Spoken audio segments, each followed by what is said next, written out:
नमस्कार मित्रों, राधे राधे। वैदिक कल्चर में आपका स्वागत है। आज हम आपके सामने उपस्थित हैं मृत्यु से जुड़े हुए कुछ ऐसे रहस्य जो शायद ही किसी को पता होंगे कि मृत्यु के समय ऐसे कौन कौन से कार्य करने चाहिए जिससे मरने वाले व्यक्ति की मुक्ति का उपाय आप कर सकें।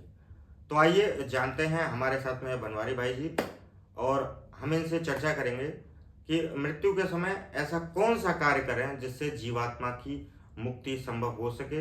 यदि किसी कारणवश उसकी मुक्ति नहीं हो रही है तो उसकी मुक्ति का हम ऐसा कौन सा उपाय करें जिससे उसकी मृत्यु जो है मोक्ष को प्रदान हो सके। जी। राधे राधे बनवारी जी। जय श्री राधे। जय श्री। तो जैसे कि हमने आपसे जनता से सबसे प्रश्न कर ही लिया है कि मृत्यु के समय ऐसे कौन कौन से कार्य करें जिससे कि जो है मरने वाले की व्यक्ति की मुक्ति का उपाय हो सके। जी जी। नमः पार्वती पतये हर हर महादेव। ये बहुत चर्चित प्रश्न है जो आचार्य जी ने आपके सामने रखा है कि ऐसे कौन कौन से कृत्य करने चाहिए जिससे हमारे दादा दादी माता पिता आदि हमारे सब, ऐसे तो जो बड़े भाग्यशाली होते हैं जिनकी आंखों के सामने माता पिता का दादा दादी का स्वर्गवास होता है, उनकी सेवा में तत्पर रहें और तब उनका देहांत हो, तो ऐसे समय उनके अनुयायी परिजनों का क्या कर्तव्य है। तो सबसे प्रमुख कर्तव्य तो ये है कि अगर कोई वस्तु नहीं हो तो सबसे सुलभ है, सवै सुलभ सब दिन सब देशा और सादर सेवत समन कलेशा, वो भगवान का हरिनाम संकीर्तन। हरिर नाम हरिर नामैव केवलम और कलौ नास्त्येव नास्त्येव नास्तेव गति रन्यथा। भगवान का नाम ही एक ऐसा है जिसका उच्चारण करने मात्र से, लिखा है प्राण प्रयाण समये यस्य नाम सकृत स्मरन नरस्तीर्त्वा भवाम्बोधि मपारम याति तत्पदम। भगवान श्री राम का नाम, भगवान कृष्ण का नाम केवल मरने वाले के कान में केवल एक बार भी अगर बोल दिया जाए तो उसकी मुक्ति। जन्म जन्म मुनि जतन कराही और अंतराम कही आवत नाही। एक बार भी भगवान का नाम अगर कानों में सुनाई दे गया, प्राणपयान समय कफवात पित्तई कंठावरोधन विधौ स्मरणम कुतस्ते, तो जब मृत्यु के समय में भगवान का ही नाम याद नहीं आता है, बस और सब कुछ याद आता है, पुत्र पौत्र सारा मोह जगड्वाल पूरा जो भी है सबकी याद आ जाती है, पर प्रभु का स्मरण नहीं आ पाता। तो जो वो लोग बड़े भाग्यशाली हैं जो स्मरण मुक्त्वा कलेवरम, अंतिम समय में प्रयाण समय में भगवान नाम संकीर्तन करते हुए जिनका प्राण त्याग हो, वही तो भीष्म पितामह ने जो है भगवान से प्रार्थना की है। भीष्म स्तुति आपेति मतिरूपकल्पिता वितृष्णा भगवति सात्वत पुंगवे विभूमि स्वसुख मुपगते क्वचित विहर्तुम प्रकृति मुपेयसि यद्भव प्रवाह त्रिभुवन कमनम तमाल वर्णम आदि। उन्होंने भगवान से यही तो प्रार्थना की है कि जो इति मतिरूपकल्पिता वितृष्णा, मेरी जो बुद्धि है वो संसार के जगड्वाल में लगी हुई है, संसार में और मूर तोड़ते माया इसके जो है इससे व्याप्त है मेरी बुद्धि, इसीलिए इसको अपने चरणों में लगा लो। तो अंतिम समय में और मति प्रभु के चरण शरण ग्रहण कर ले, प्रभु के चरणापन्न हो जाए तो फिर तो उसको कोई कुछ करने की आवश्यकता नहीं। ये तो जब कुछ भी नहीं हो, फिर और भी हमारे पास में हमारे शास्त्रों ने बहुत सुंदर सुंदर संकेत दे रखे हैं। ब्रह्म पुराण में बहुत ही सुंदर एक प्रमाण दिया है, बोले ज्ञानतो वापि कामतो पिवा और गंगायाम च मृतो मर्त्य स्वर्गम मोक्षम च विंदति।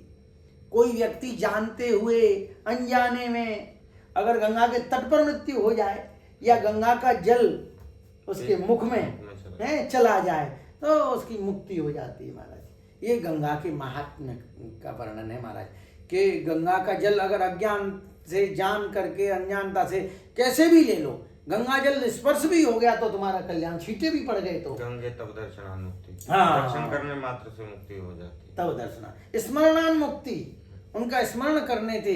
गंगे गंगेति यो ब्रवेत बदेत है महादेवी महादेवी महादेवी यो बदेत एकेन मुक्ति मापनोति और द्वाभ्याम गंगा ऋणी भवेत। एक गंगा का नाम मात्र ले लो, हर हर गंगे कह के स्नान कर लो, इतने मात्र से ही व्यक्ति का गंगा के स्नान करने का फल प्राप्त हो जाता है। तो गंगा का नाम ले लिया, एक बार ले लिया तो कल्याण, 2 बार कह दिया तो गंगा मैया कर्जे में आ जाती है। ये गंगा के जल से तर्पण, गंगा के जल से प्रोक्षण, आचमन अगर हो जाए मरने वाले का तो उसका कल्याण हो जाता है। और दूसरा जो है गरुड़ पुराण में बहुत सुंदर बात कही गई है कि तुलसी मृत्तिका लिप्तो यदि प्राणान विमुंचति याति विष्णुवंतिकम नित्यम यदि पाप शतैर्युतः। क्या सुंदर गरुड़ पुराण में लिखा हुआ है।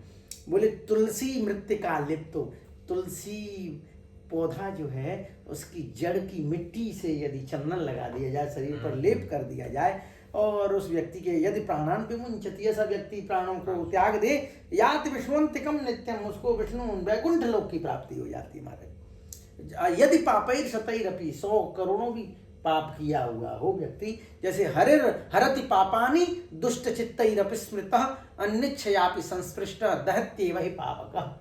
जैसे रुई के सुमेरु जैसे पहाड़ को और अग्नि की एक चिंगारी जला करके भस्म कर देती है, ऐसे ही तुलसी के काष्ठ, तुलसी के जड़ की मृत्तिका मरने वाले के शरीर पर लेपन कर दिया जाए तो करोड़ों पाप किया हुआ व्यक्ति भी मुक्त हो सकता है। ये तुलसी के काष्ठ का। एक और पद्म पुराण का बहुत सुंदर वर्णन दिया गया है कि मृत्तिकाले तु संप्राप्ते तुलसी तरुचंदनम। यदि कोई व्यक्ति मरणासन्न अवस्था में और तुलसी की काष्ठ, तुलसी की लकड़ी की माला तो पहनी हो, पर अगर उसकी काष्ठ का चंदन घिस करके अगर उसके शरीर पर लेपित कर दिया तो भवेच्च यस्य देहि तु हरिर्भूत्वा हरिं व्रजेत्, उसकी जो है भगवान का पार्षद बन जाएगा, वो चतुर्भुज रूप धारण करके भगवान के धाम को जाएगा। ऐसा पद्म पुराण में वर्णन लिखा हुआ है। शुद्ध तत्व नाम के ग्रंथ में लिखा हुआ है कि तुलसी कानने जंतुर यदि मृत्युर्भवेत् क्वचित्। इसलिए हमारे धर्म में कहते हैं कि तुलसी के घर में पौधा होना चाहिए। जिस घर में तुलसी का पौधा है वहाँ प्राण त्याग हो जाए, भले ही काष्ठ तुलसी दल मुंह में गया हो या नहीं, गंगा जल गया हो या नहीं, केवल सामीप्य मात्र से भी मुक्ति हो जाती है। लिखा है तुलसी कानने जंतुर यदि मृत्युर्भवेत् क्वचित्। तुलसी के विरवे के समीप यदि किसी की मृत्यु हो जाए तो उसकी मुक्ति हो जाती है। और तुलसी कानन माने वृंदावन, वृंदावन धाम में आकर के यदि किसी की ओ काश्याम मरणान मुक्ति, काशी में मरने की से मुक्ति तो हो ही जाती है, पर तुलसी कानने जंतुर यदि मृत्युर्भवेत् क्वचित्, तुलसी के वन में वृंदावन में किसी की मृत्यु हो जाए तो मेरे तो पूज्य पिताजी का। अब वृंदावन में तो कहा जाता है कि रज तो वृंदावन में जब मृत्यु होगी तो रज तो ऑटोमेटिक उसके लग जाएगी, तो उसकी मृत्यु तो वैसे ही मोक्ष को प्रदान करेगी। ब्रज में 3 तो रानी है, एक तो राधा रानी, एक ब्रज रानी, एक जमुना महारानी। ये तीनों रानियों का सानिध्य हो जाए, हैं, गंगा का तट हो या यमुना का वंशी वट हो, हैं, कैसे है सांवरा निकट हो, मेरा सांवरा निकट हो जब प्राण तन से। इतना तो करना स्वामी जब प्राण तन से निकले। और हमारे शास्त्र कहते हैं, गरुड़ पुराण में एक बहुत सुंदर लिखा हुआ है कि प्रयाण काले यस्यास्य प्रयाण काले यस्यास्य दीयते तुलसी दलम। मरणासन्न व्यक्ति को के मुख आस्य माने मुख में यदि तुलसी का दल यदि उसके मुख में डाल दिया तो निर्वाणम याति पक्षींद्र, हे पक्षींद्र, हे गरुड़, भगवान विष्णु कहते हैं उसका निर्वाण हो जाता है। निर्वाण माने मोक्ष, मुक्ति हो जाती है।